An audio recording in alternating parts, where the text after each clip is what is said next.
Well, the Denver Nuggets look like they might be the most dominant team in the NBA, and the champs are getting ready to take on the road with the Memphis Grizzlies and OKC Thunder coming up. What can you expect for those matchups here on Locked On Nuggets?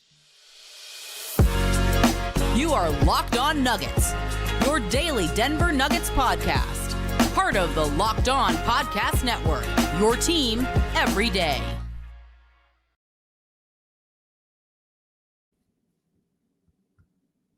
Welcome back to Locked On Nuggets. This is your host, Swipa, with my boy Adam, and we are here for your Denver Nuggets, your team every day. Y'all, this has been a great week. The Denver Nuggets opened up the NBA season on Tuesday. Banner drop, ring night, everything. You saw the Nikola Jokic triple-double as well. Jamal Murray, the real efficient 21-6. Aaron Gordon, Mr. Do Everything. Michael Porter Jr., even though he doesn't hit his shots, Mr. Two-way player. A lot of special things, and all that, you got to win versus the Los Angeles Lakers. So there's a lot of great stuff that's coming out today and this weekend, Adam. How you feeling today? How you feeling about everything you've seen from the Nuggets so far? What's going on with you, brother? Man, I got to tell a story. Coming after the game on Tuesday, I'm hanging out with Vote. We're driving back, and we're just talking about how this year's going to be just like last year. We just watched the Nuggets dismantle the Lakers. They looked incredible, and they looked incredible in a way that feels like they're only going to get better, and everybody still kind of doesn't see it. And it's hilarious to me that you can go 16-4, win a championship, come back, spank the Lakers, and people are like, they have some things to work out. I love it. We're in a great place. It's going to be a fun year. Yeah, I'm excited. Now, again, I think going to ring night and experiencing the overall tone of the night, it was just so much fun to see the team play that high level basketball. And I think on top of that, they were not even like having to prove anything anymore. Now it's just like all about playing our style of basketball, playing within ourselves and doing what we best want to do. And I love the fact that they've come in with this mentality that even though we've won, we've got something else to prove. We got the next level that we can go to. We can all get better. We can all lock in even more. And so, Adam, I want to ask you this. So, obviously there's been a bunch of games that have happened. At this point, everybody in the NBA has played, including the Celtics, the Bucks, the Lakers multiple times. You saw the Suns a couple of times, the Warriors. So as you look at the Denver Nuggets, I felt that watching them versus the Lakers, as opposed to watching the rest of the NBA, there feels like there's a level that the Nuggets can get to from a cohesion standpoint, a communication standpoint, and even from an execution standpoint, and just the overall level of play that I just don't know if I've seen another team do that, at least so far early this season. So when you kind of survey the landscape of the NBA as a whole, do you feel like the Nuggets might be the most dominant NBA team so far? There's just no question about it. I mean, if we talk strictly about the starting lineup and we talk about on the offensive end, there's no team that is close to them in terms of all the things you mentioned, chemistry, execution, ability, all of those things. And that's a little bit to be expected, right? The other teams that we expect to be really good have new pieces they have to work out. They have to figure some things out. Denver doesn't. But that's a huge advantage. And chemistry matters so much in the NBA. Denver's chemistry, the way I painted is that we all kind of thought Denver would kind of have to reset and start from scratch. You come into a new year and rebuild that chemistry. Not the case at all. That starting lineup looked like they looked in the finals on the offensive end. Defensively, I'm curious to see tonight because I thought that Denver was executing at a high level for a game number one on the defensive end, especially that starting group. But I wonder how much of that was emotion from being at home, getting the ring, seeing the ceremony. And so I'm curious to see if tonight, if it travels on the road and if it, if they have the same level of intensity and just effort. The second unit, though, is the part that we wondered about. And the second unit to me looked good. And it looked good in a way that I think it might actually be a little bit better than we were thinking coming into the year. Yeah. So here's the thing. I think obviously the starters, I think they played together. Like, again, we saw this on, I think it was March 25th, 2021 when Aaron Gordon got to Denver. I mean, they went 8-0 right away. And what's so funny, Broncos squad, Jake Coyne, you've worked with him, I think I know a few times. Friend of the show.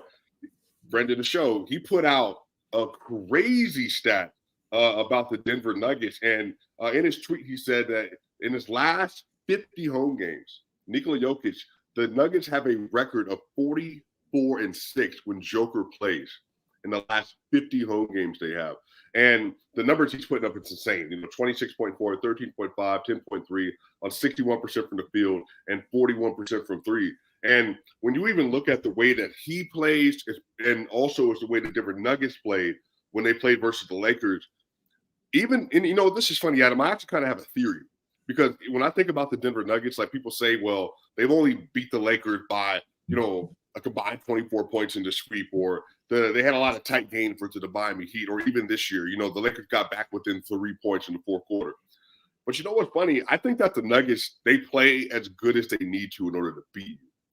And they almost they don't necessarily have to go into this overdrive of beating you by 20 points or 30 points or whatever else it might be. Because even in the course of the game, they were in control the entire time. And as soon as it got close in the fourth quarter, they just put Joker back in the game, and then they went on another run. So it feels like the Nuggets are just so in tune with who they are that they can show these moments of just literal greatness. They're one of the best teams of the modern era. And then they might let you back in the game through their own mistakes. But as soon as they need to put the gas pedal back on in high-leverage situation, I feel like they can do it better than anybody. How runs happen is important for evaluating a team. Did a run happen because they got hot? Did a run happen because they got out in transition? Those things aren't always bad, but they are one way that you can go on a run. Denver's runs in the Lakers game, and a lot of their runs last year, happened in the clutch. Maybe they happened in the first quarter, where Denver was, I think, the best first quarter team in the NBA. So you have your starters out there and you make a big run with that group. And then in the clutch, where every team, I mean, this is how the NBA works. In the last 5 minutes, a team has a strategy. It's like, okay, 5 minutes to go. Let's go to the playbook here. This is how we're going to try to win this game in the clutch. Denver's fourth quarter offense was dominant against the Lakers. Dominant. And the way it was dominant is important. It wasn't dominant because, oh my God, Yoke hit a Sombor shuffle in Anthony Davis's face, right. Lucky break or tough, heroic. It was dominant in they got whatever they wanted. They picked apart the defense, and they made shots that it felt like they would make every single time. And then on the other end, by the way, they got stops. So that to me is what's so impressive, and it's kind of getting at what you're talking about is, okay, it's a little back and forth. Lakers made a run, Nuggets made a run throughout the game. But when it was winning time, the Nuggets did something that looked like it was repeatable because we saw them repeat that thing 16 times in the playoffs a couple months ago. Yeah, and then even Michael Porter Jr. going to go in 2-9 from three. You know that eventually he's going to turn up and he's going to start making some of those shots. And on Jamal, he was 13 shots. So that's the thing. It wasn't even as if you were getting this super dominant two-man game from Joker and Maul. Now, they played very well. They played control. But, Joker, 12 of 22 shooting. Jamal, 8 of 13. Porter, 2 of 9 from threes. So it wasn't even a spectacular game. Right. But it just everybody seemed to buy in to what they were supposed to be doing. And what I love about the Nuggets is that, again, it's not just about the stat accumulation. It's just about the tenor, the way the team feels. Yeah. When they're playing. Because when the Lakers were playing in that first quarter, Lakers are revved up. They've been talking all summer, AD's ready, Austin Reed's ready, LeBron, we're going to see, we got something coming for you type thing. And then all of a sudden, game start 30, 40, 20 in the first quarter. Just the way they do it. And then even Reggie Jackson, who didn't play really at all last year, comes into the game, and he looks like a positive player. Yeah, so this is the big thing you're hitting at. This might be the most bought-in team of the Nuggets era or the Jokic era. There's been a guy here, a Michael Porter on a learning curve, this or that. The guy I think you are most worried about buying in is probably Reggie Jackson, and I thought he played perfectly within himself in that first game. Mm-hmm. So for me, I look at it and I go, well, we know the starters are bought in. We know even Michael Porter is over that hump. He's been over it for a while now, so they're fully bought in. Christian Brown's a total buy-in guy. Zeke Naji's a buy-in guy. Peyton Watson, another guy that I think I have my eye on, but in game number 1, did exactly what I think he needs to do to play this year. And then Reggie Jackson. So to me, it's such a luxury to have guys that are bought in, whether they're good or bad. Having guys that are all pulling in the same direction is half the battle. And Denver on game 1 appears to have that, and that's part of what's so encouraging. Yeah, and you know something else is finally listened to the broadcast version of the game yesterday because there was 12 games the next day, and then obviously you had only like 3 or 4 yesterday. And one of the things that Reggie Miller said, the Nuggets had a shot clock violation, and it was Reggie Jackson and Jamal on the court, and they were basically like passing up threes. And Reggie Miller said, "Man, like like I get passing and everything, but sometimes you just have to be selfish. Like you want to get in a situation like that where you're having to get to a shot clock ending.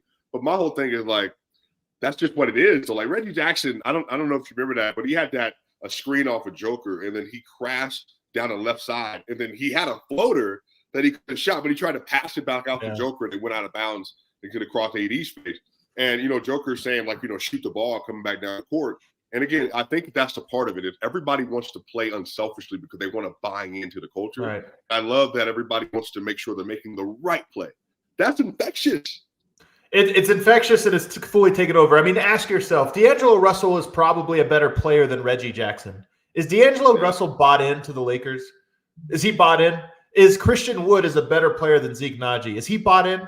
Like, that's the thing is it's so rare to have a team where everybody is pulling in the same direction. Denver looks that way. That was the energy I got out of training camp, by the way. So this is not a surprise to me. Preseason, all these things, I kind of saw it coming.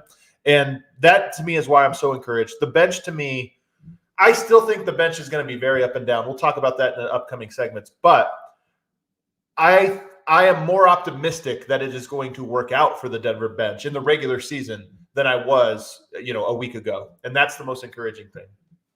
Right. Well, y'all, when we come back to segment 2, we got to talk about the Nuggets are going on the road, first road game tonight versus the Memphis Grizzlies. And again, excited to see this game, excited to see how the process goes tonight. But y'all, we will be right back here on Locked On Nuggets. So, you know what I mean? I'm going to go ahead and be real with y'all. I have absolutely been in situations in my life where I've been in a pinch for cash, especially for the next paycheck. I know some of y'all, especially with student loans coming back up, that's a whole thing that we got to deal with. And, anybody spending anywhere from $200 to $300 to $400 to $500 a month on student loans. And so it's really important that you have an opportunity to make sure that you get the financial help that you need. Because at one time or another, we all need a little help. That's why Dave is great. Dave can get you cash when you need a hand between paychecks. It can help you build credit by settling extra cash advances on time. Dave would have been so useful when I got hit with a parking ticket or an unexpected bill or a car service, especially for the kind of cars that I've had that come up randomly. Thankfully, Dave is here to help with extra cash. Finances can be so intimidating, and that's why you need it, Dave. Dave can make managing your money so much easier with interest-free, extra cash advance, fee-free goal tracking, fee-free and easy ways to find a side hustle to make more money. Now, Dave is the banking app that's leveling the financial playing field. When you download Dave, you could get up to $500 in 5 minutes or less. No credit check, no late fees. It's a part of Dave's extra cash account. Advance the money you need with no interest and then sell it up later. Now, what you can do is you can download Dave today at dave.com/lockedonnba. That's dave.com/lockedonnba. You could get up to $500 in 5 minutes or less. No credit check, no late fee. Download the Dave app now or go to dave.com/lockedonnba. For terms and conditions, go to dave.com/legal. Eligibility criteria and instant transfer fees apply. Banking services provided by eVol, member FDC. We'll be right back.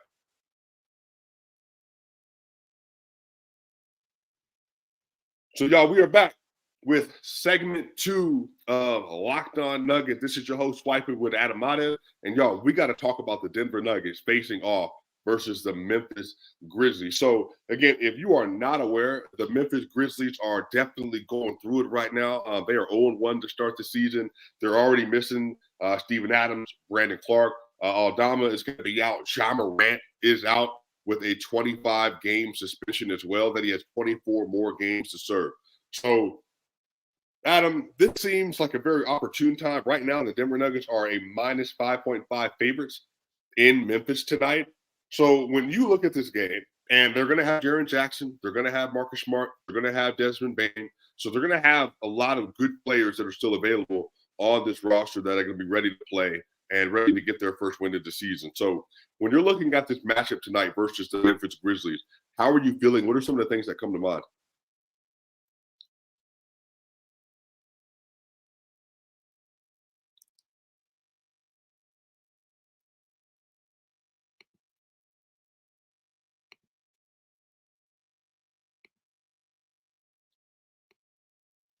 Hey, Adam, I think your volume might be up, brother.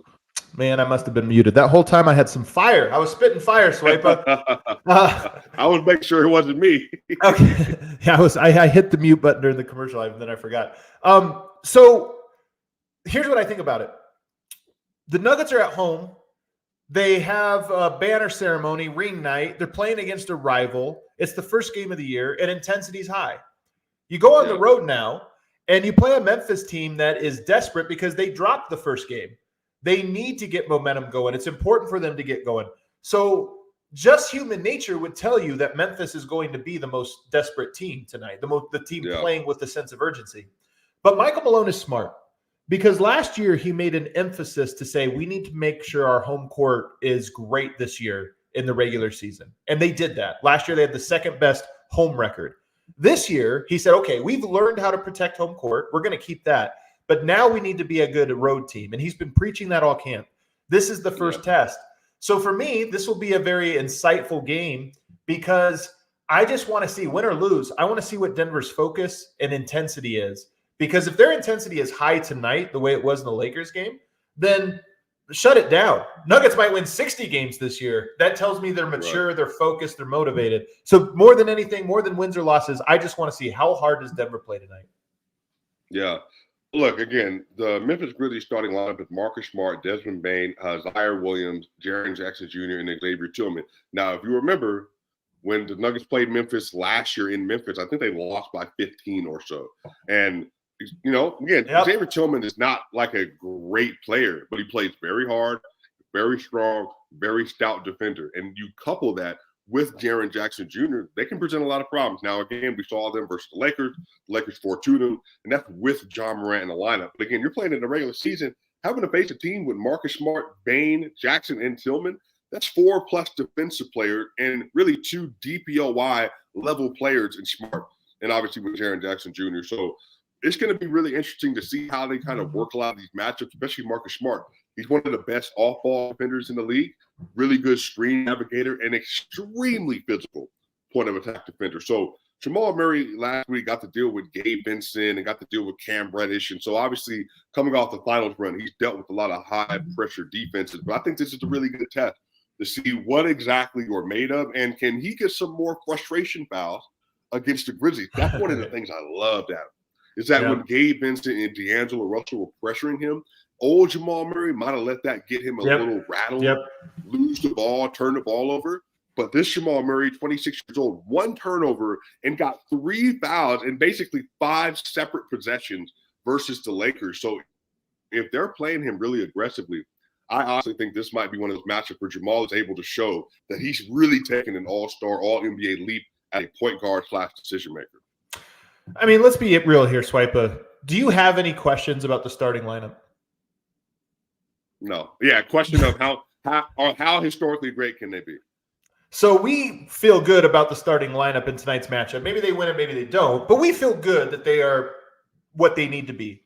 I'm curious about this bench, and they really impressed me in game 1. They weren't perfect. They had one great stint, one bad one, which, hey, with how good the starters are, that's going to win almost every time. One good stint, one bad one, perfect. You did it. You did your job. But tonight they go up against another unproven bench, a very similar bench in a lot of ways to Denver. They've got David Roddy. In the first game, they played David Roddy, Jake LaRavia, Derrick Rose, and Luke Kennard. I think that was the 4 guys off of the bench for them. That's not a great bench lineup, and it's a young, inexperienced lineup. So to me, I want to see, does Denver's bench come out and have the same defensive impact against that group, which, by the way, should struggle to score. That should be, I don't want to say an easy bench to defend, but it should be they should win. They can win that challenge. And so I want to see that. And in particular, Peyton Watson. I'm a Peyton Watson skeptic. I see the path for him, but the path to me starts with 3 months of just hustling, don't get the ball. You knock down a shot, you don't, who cares? But you just have to be the hardest working player on the court. And by the way, you're sharing the court with Christian Brown, who works his ass off on every possession. If Peyton Watson comes out tonight and looks energy-wise and effort-wise the way he did in game one, and maybe even a little bit better, a little bit more consistent from the effort standpoint, I think Denver's bench is going to crush Memphis's bench if that happens. And that means Denver would get a road win. So that's what I'm looking for. Yeah. Yeah, again, I'm expecting a really good game from the starters. I just love the defensive trio. I love the idea. I love the process. Zeke Naji, Christian Brown, Peyton Watson. I love the potential of what they could do, especially with the staggered starter, and then obviously Reggie Jackson in there somewhere. But here's the real question. Michael Malone brought this up at the press conference at the end of game one. Do you think that Julian Strawther is going to get PT today? So when Michael Malone said that, I think a lot of people misinterpreted it, or maybe I just interpreted it differently. At the end of the game, Jalen Pickett got in, Braxton Key got in, those guys got in garbage time, and it was like 1 minute, and Julian Strawther did not. And I interpreted it as that. Like, hey, man, this was opening night. It's the first game. Julian Strawther probably couldn't sleep the night before because he's so excited about even just that. Maybe I get in at garbage time, and he didn't. And I thought that's what Michael Malone was trying to say was, hey, man, you're going to get in, and I'm going to find those minutes for you. I didn't think it necessarily meant you're part of the rotation right now. I think Julian Strawther, I think people should set their expectation that Julian Strawther is likely going to be slow played, and I think that's okay. So tonight, does he play? I don't know. Maybe he does, maybe he doesn't. But I think Malone's comments are more about be patient because you're going to get your opportunity, and you're part of our long-term plans. And long-term could mean this year, the way Christian Brown was part of the team's long-term plans, and that included last year.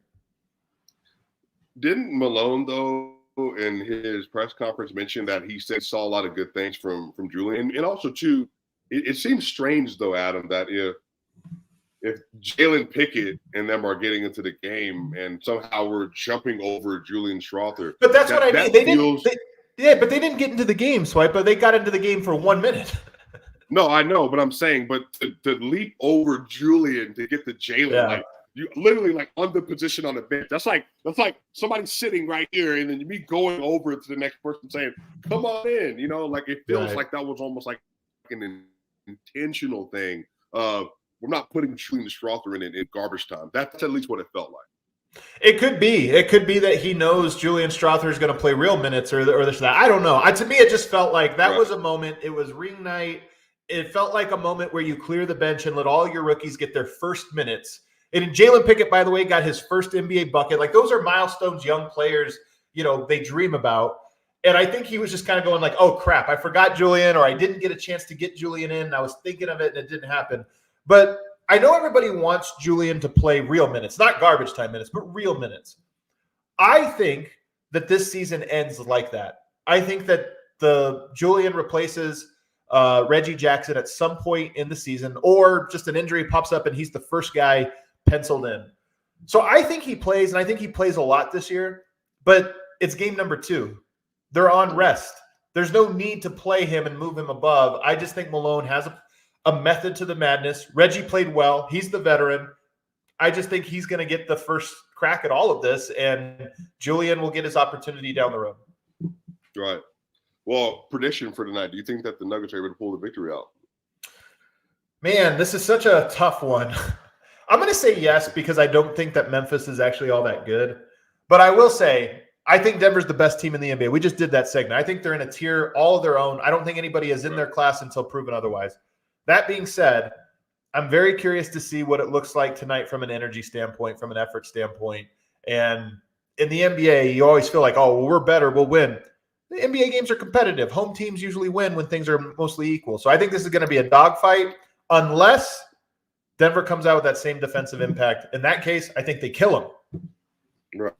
Yeah, the NBA is funny. The 76ers without James Harden were able to somehow only lose by 1 to the championship contending Milwaukee Bucks. So, with 39 points from Damian Lillard. So I would say that the Denver Nuggets win, but this is the funny thing. Adam, I don't know if it's like because I'm coming off of the finals with the Nuggets. Last time I saw the Nuggets, they were just utterly dominant. And the energy they had in the finals, it felt like it carried over to the Lakers game. So I don't know what the Nuggets look like at this point without that energy, So I'm going to predict that they do win. I think this is a game they win by 7. I'm thinking maybe like 117, 108 or 115, 108, something like that. Okay. That's about what I feel. Okay. I could see that. I could see that happen. I'm just curious to see the bench. Jokic against Tillman is another fun one because like Wendell Carter and Xavier Tillman, 2 guys that have guarded him well. So it's one of those ones where it's like, you know what? Let's see if this is a thing or not. Right. Yeah. Well, y'all, on segment 3, we're going to talk about the OKC Thunder matchup. A lot of people have OKC Thunder being a top 4 or 6 seed in the West this year, and got a great player in Shai Gilgeous. So we're going to talk about that right after. Right. So, y'all, Jace Medical is something that I think a lot of us don't realize you need until you need it. And there have been many times across all of our lives where we've needed medical assistance, we need medical help, and we need something that helps us get through moments of pain and toughness. Whether it's we're traveling somewhere and we just need assistance, whether it's just, again, natural disasters or whatever. So there's a short supply in medications, and there's an inability for us to get things in a timely manner. The Jace case is a personalized emergency medical kit that contains 5 essential antibiotics that treat the most common and deadly bacterial infections. You can also customize your case and add additional life-saving medications based on your unique needs. Jace Medical now offers customizability with your Jace case with dozens of add-on medications, and choose the medication that best fit you and your family's unique needs. Jace is continually working to expand medication offerings. In those most recent efforts, they've added ivermectin as an option in the Jace case. Now, you can get gift cards and buy a gift card for your family or loved one so that they can get a Jace case of their own. And so you just go to jacemedical.com, enter locked on at checkout for a $20 discount on your order. That's promo code locked on at jasemedical.com.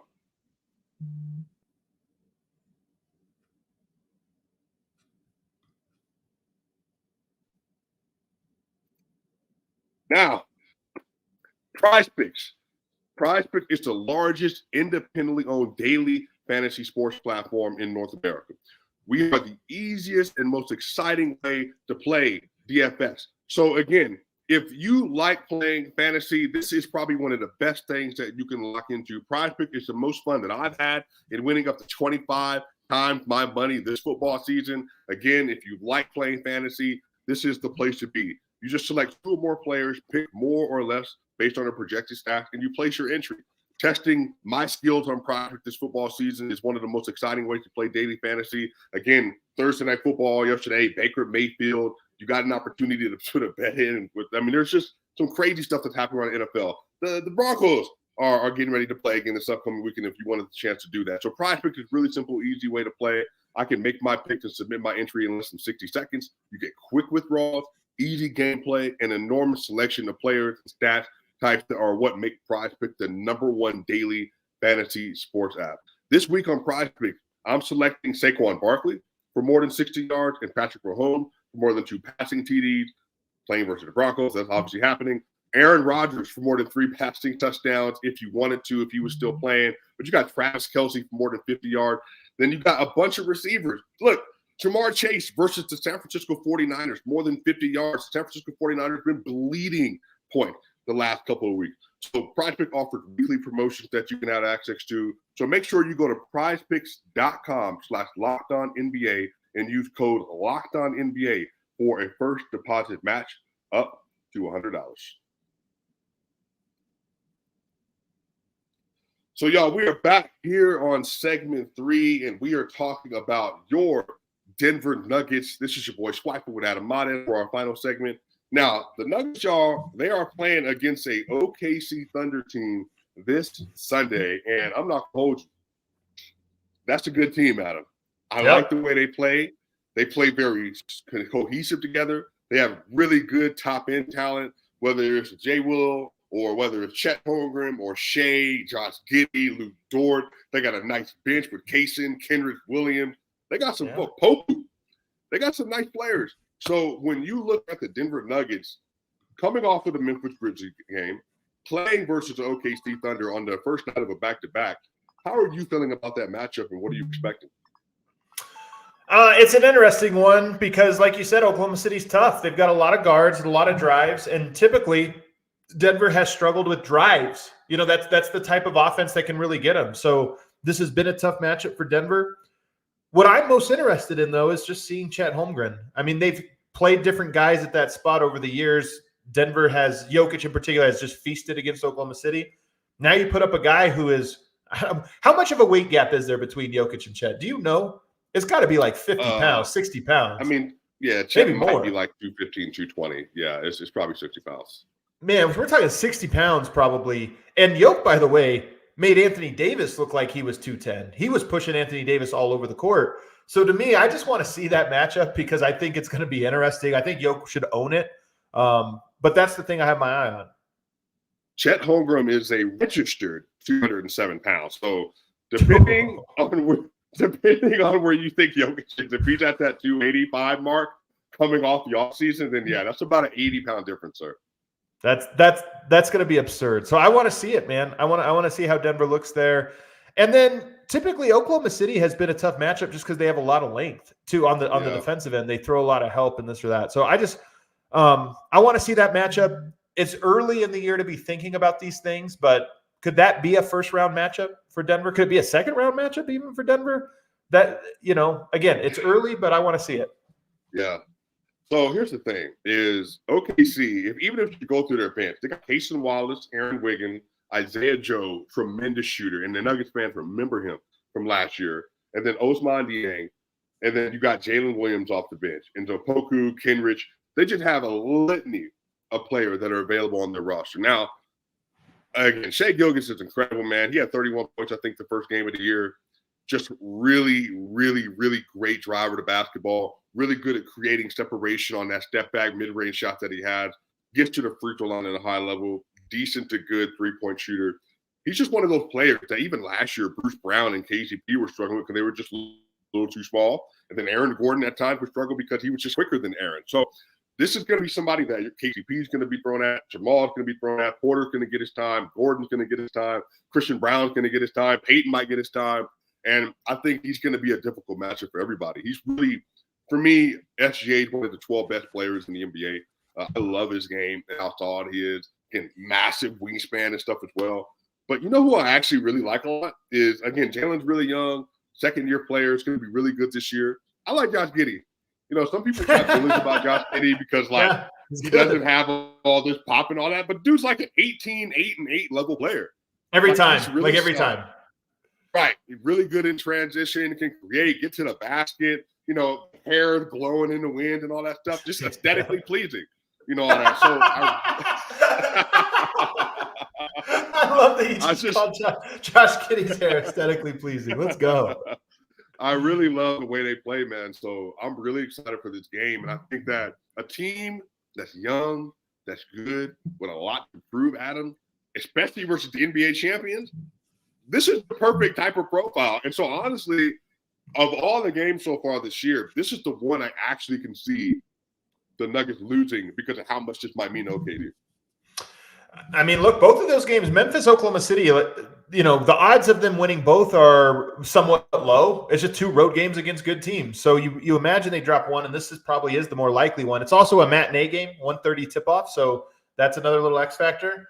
But Swipa, it's early in the year. The Nuggets, all camp, all preseason, and through game number one, look like they're on a mission. If Denver really is on a mission, they can go and take care of both of these teams. So I'm kind of curious to see. You don't want to overexert yourself or anything like that, but I think I didn't think about the schedule as hard as I have now that that's coming out, but it kind of feels like the perfect first three games. Home game against the Lakers, emotional. Now 2 road games against medium, Western Conference teams on the road. I think that's perfect. Right. By the way, we have an elite comment here. Suddenly, you could have a dad bod and be a superstar if you have other virtues. Look, hey, we're in the new NBA. We're in the new NBA. You work hard, take care of yourself, do what you got to do. Joker works himself into shape. Now he's the best player in the world. So Josh Giddey, we have hope. Maybe turn yourself into an all-star level player at some point. So look, I'm really excited about this, Adam. I think, again, the Memphis Grizzlies, there's going to be a great opportunity for them to really exploit some of their weaknesses of the Grizzlies, take advantage of their strength, test out their offense ceiling versus a really good defensive team. And then on the other end, playing against a team like OKC, who has a lot to prove, a lot of young energy, everybody really excited and really high on OKC. But to your point, Adam, you know, Matt, and I talked about this with Matt this week. Matt still has the over. He has the over-under at 49 and still think that's a fair mark for the Denver Nuggets this year. But if you're telling me that they're gonna get effort like they did versus the Lakers, and maybe again, like I said, they might just be where the Warriors were after they won their first championship, where they couldn't come down. They couldn't come down. There was no like retreating back to this place that used to be 2013-14. After the Warriors won the championship, they just kept winning. And so maybe this is just the new Nuggets. So we'll find out, but I'm excited. Game prediction. If you had a Final Four prediction, win-loss prediction for the OKC Thunder game. Just the Thunder? Let me go. Yeah. Man, I don't know. That's a tougher one. Let me go on the road matinee. So I'm going to take a little bit of an under based on, a little bit of a lower score. I'm going to go 112, 109 Nuggets. Whew. You know what? I'm going to be bold here, and I'm going to stick to what I said. If I said we're going to come out gunning this year, if I said 115, 108 Memphis, I think a little higher scoring game, probably some SGA, Jamal Murray back and forth for a little bit. I'm going to say 124, 119 Nuggets, their highest scoring game they allowed for so far throughout the year. All righty, there you go. All right, y'all. A scoring outburst as the matinee. Let's do it. Well, y'all, that's going to do it for Locked On Nuggets. We will be right back here Sunday night or Monday morning. You'll have Adam and Matt talk about really both games between the Grizzlies and the Thunder and getting ready to head into the back-to-back. The first one for the Denver Nuggets coming up this Monday, y'all. But look, I'm excited. I can't wait, y'all. Make sure y'all subscribe, like, and share all these episodes. We are building up the Locked On Network, y'all. And look, catch y'all on the other side.